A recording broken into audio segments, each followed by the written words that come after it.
दर्शकों, दिल्ली से इस वक्त की सबसे बड़ी और सनसनीखेज खबर लेकर हाजिर हूँ।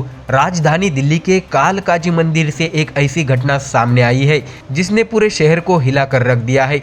मंदिर परिसर में सेवा करने वाले एक सेवादार को मामूली प्रसाद के विवाद पर बेरहमी से पीट पीट कर मौत के घाट उतार दिया गया है। जी हाँ, आपने सही सुना।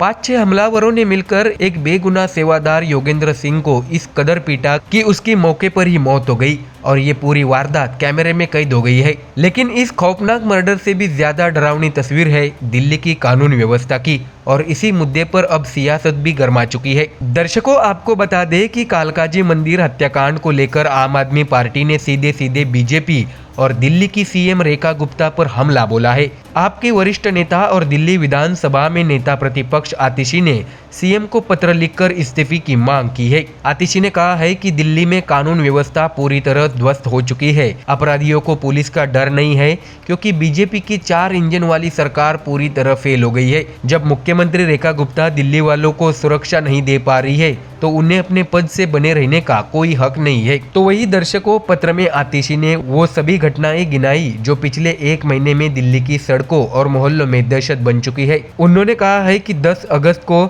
मैदानगढ़ी में ट्रिपल मर्डर, 8 अगस्त को अभिनेत्री हुमा कुरैशी के कजिन असीब कुरैशी की पार्किंग विवाद में हत्या, IP extension deputy police commissioner के दफ्तर से महज 200 मीटर दूर युवक पर चाकू से हमला, और अब कालकाजी मंदिर में सेवादार की निर्मम हत्या। यानी दिल्ली में न घर सुरक्षित, न बाजार और न ही धार्मिक स्थल। ऐसे में दर्शकों, आतिशी ने सबसे चौंकाने वाला खुलासा भी किया है। उन्होंने कहा है कि दिल्ली पुलिस के बड़े अफसर खतरनाक गैंगस्टर लॉरेंस बिश्नोई को साहब कहकर बुला रहे हैं। सोचिए, पुलिस जिस पर नकेल कसनी चाहिए वही अपराधी अब पुलिस वालों का साहब बन चुका है। तो सवाल उठता है, दिल्ली में सरकार कौन चला रहा है, सीएम रेखा गुप्ता या फिर गैंगस्टर लॉरेंस बिश्नोई? इसके साथ ही आतिशी ने बीजेपी सरकार को आड़े हाथों लेते हुए कहा है कि 4 इंजन की सरकार जनता को सुरक्षा और विकास देने वाली थी, लेकिन हकीकत ये है कि चारों इंजन दिल्ली में जाम हो चुके हैं। दिल्ली हत्या, लूट, रंगदारी और गैंगवार की राजधानी बन चुकी है। अपराधी बेखौफ होकर दिन दहाड़े वारदात को अंजाम दे रहे हैं और पुलिस सिर्फ खाना पूर्ति कर रही है। अपने पत्र के आखिर में आतिशी ने सीएम रेखा गुप्ता से साफ साफ कहा है, अगर आप दिल्ली वालों को सुरक्षा नहीं दे सकती तो सत्ता में बने रहने का कोई हक नहीं है। जनता अब सिर्फ एक्शन चाहती है, बहाने नहीं। बेहतर होगा कि आप इस्तीफा दे दें। ऐसे में दर्शकों, अब सबसे बड़ा सवाल यही है कि क्या दिल्ली सचमुच क्राइम कैपिटल बन गई है? क्या यहाँ गैंगस्टर का सिक्का चल रहा है और पुलिस सिर्फ नाम की रह गई है?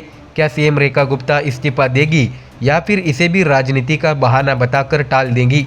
दिल्ली के लोग दहशत में हैं, विपक्ष हमलावर है और सत्ता पर बैठे लोग खामोश। पर यह खामोशी अब सवाल बन चुकी है। आखिर कब तक सुरक्षित होगी दिल्ली? कब रुकेगा खून खराबा?